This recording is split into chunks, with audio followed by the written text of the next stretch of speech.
Another fix for the S posture. So just defining the S posture again, we have neutral spine in this position.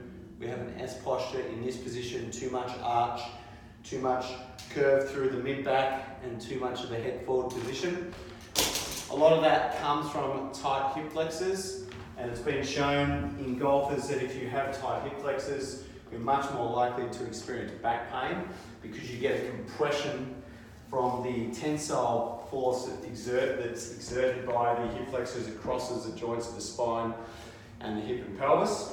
So what we like to do is get an effective stretch of the hip flexor. So your psoas major, your iliopsoas, and your rectus femoris. So we need to tuck this power band just into the femur here. So I've got it just under my butt cheek, and it's now pulling my hip flexor forward and creating a really effective stretch for me to work back against this resistance. So I'm squeezing my glute, I'm staying up nice and tall. You can add a bit of an arm position like this if you like overhead. You can side bend, which will just create a bit more stretch at the top of the hip flexor.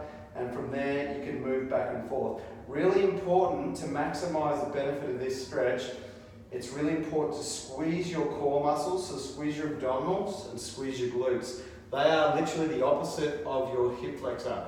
If you engage an opposite or an opposing muscle in a kinematic pair, the other muscle will relax. So if you squeeze your glute, your hip flexor is more likely to relax and soften through reciprocal inhibition. So if you want a good stretch, we have to make quite a lot of things happen.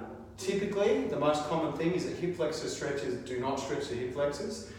People will simply arch the back, let it all go, no tension in the glute, no tension in the core, and they do not feel the hip flexor stretch itself. If you don't feel it, it's probably not happening. So the power band in position, engaging, helps make an effective hip flexor stretch and should make it easier to have that neutral spine at the lumbar and neutral pelvic position, which will allow full range of motion and make it more likely that everything up above that is neutral as well. So enjoy the hip flexor stretch.